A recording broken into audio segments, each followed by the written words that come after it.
Good day. Welcome back to a chapter a day. Happy Sunday, first day of a new week. And we are going into another chapter, 1 Samuel chapter 30.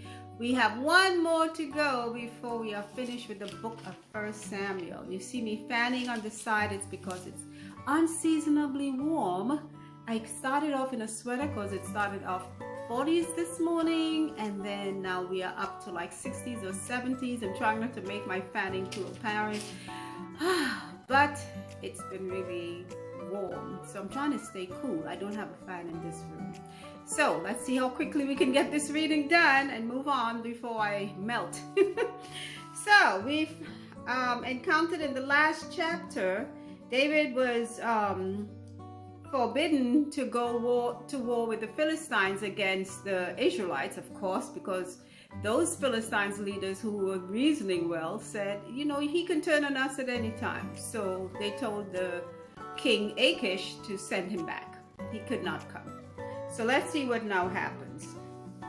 Chapter 30. And it came to pass when David and his men will come to Ziklag on the third day, that the Amalekites had invaded the south and Ziklag, and smitten Ziklag and burned it with fire.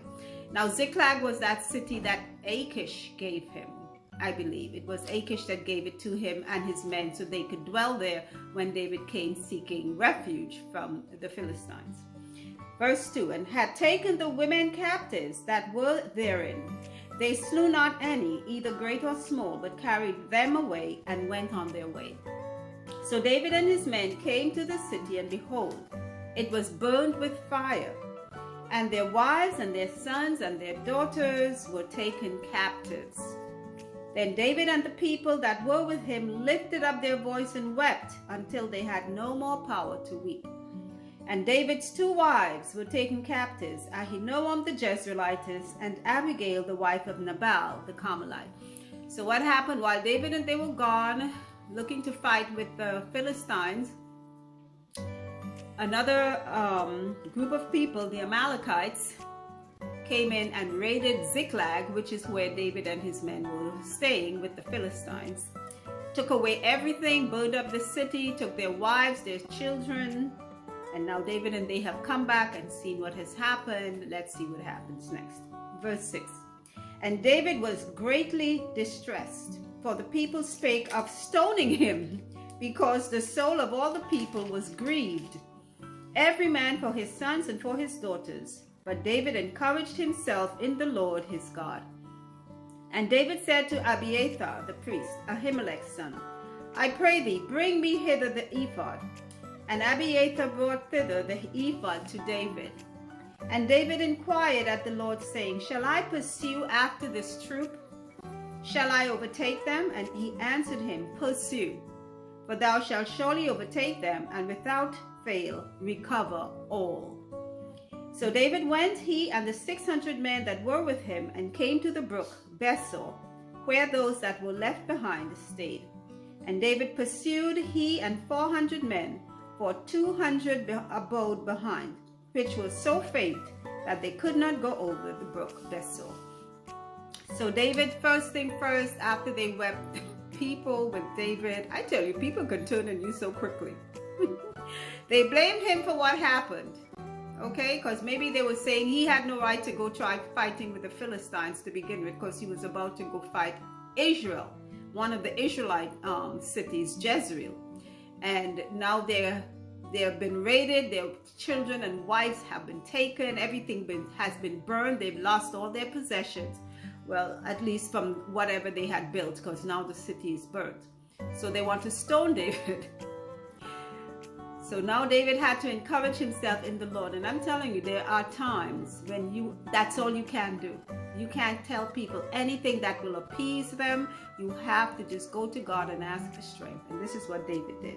That's why later on, David was described as a man after God's own heart. And later on also we will see in a book called Psalms, where David had written out his prayers. Like I said, we all do Psalms, but they were written down back then because these were kings and, you know, well-known people who said these things. So we will read some of the Psalms of which he wrote, and maybe this here was one couple Psalms maybe came out of this situation. Okay, verse 11. And they found an Egyptian in the field and brought him to David and gave him bread, and he did eat, and they made him drink water. So now David and his men, he has 600 men with him, but he did not take all of them. He only took 400. The others stayed back, I guess, with whatever was left back in the city, so in case they came back to pilfer it even more. He left 200 back there. So he has 400 with him, and he's pursuing the Amalekites because God told him, yes, pursue and you shall recover everything. Okay, so they found an Egyptian in the field, brought him to David, gave him bread, he did eat, and they made him drink water. So I guess they're going to be asking him questions to see if he knows anything. Verse 12, and they gave him a piece of a cake of figs and 2 clusters of raisins, and when he had eaten, his spirit came again to him, for he had eaten no bread nor drunk any water 3 days and 3 nights. And David said unto him, to whom belongest thou? And whence art thou? And he said, I am a young man of Egypt, servant to an Amalekite, and my master left me because 3 days agone I fell sick. We made an invasion upon the south of the Cherethites, and upon the coast which belongeth to Judah, and upon the south of Caleb, and we burned Ziklag with fire. And David said to him, canst thou bring me down to this company? And he said, swear unto me by God that thou wilt neither kill me nor deliver me into the hands of my master, and I will bring thee down to this company. So this poor Egyptian guy, they fed him because he was hungry, he hadn't eaten for 3 days, and then he gave them information maybe as to where the people, the Amalekites, were heading.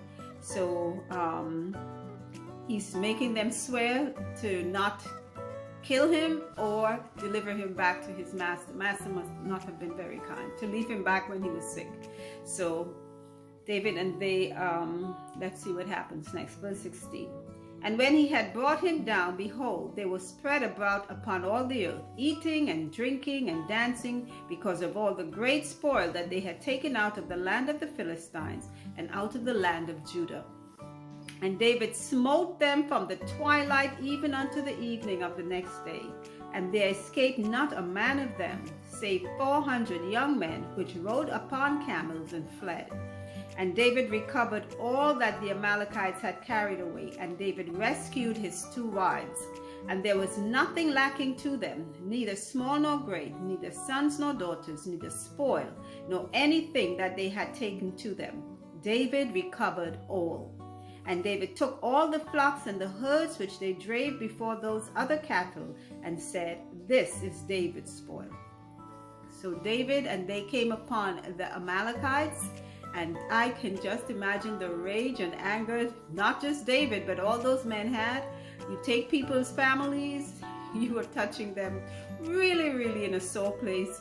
So they were already angered by what had happened, and they smote those Amalekites, they said, from all the way to sundown, and took everything. Just like God told them, David recovered all.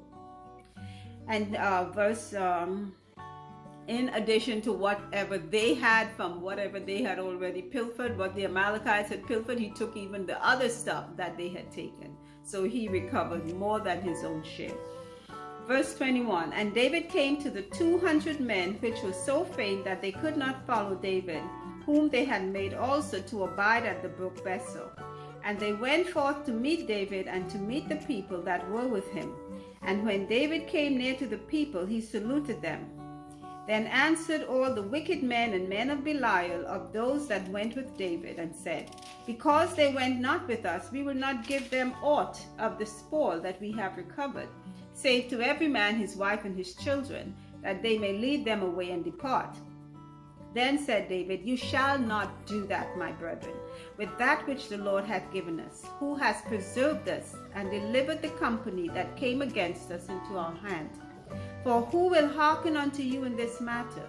But as his part is that goeth down to the battle, so shall his part be that tarrieth by the stuff. They shall part alike.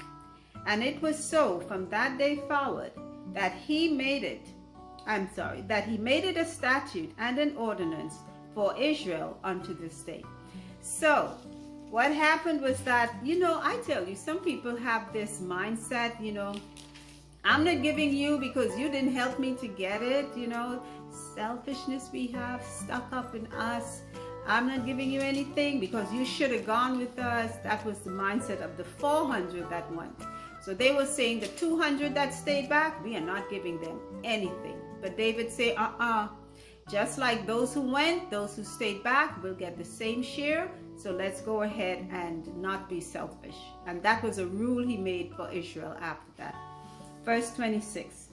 And when David came to Ziklag, he sent of the spoil unto the elders of Judah, even to his friends, saying, Behold, a present for you of the spoil of the enemies of the Lord.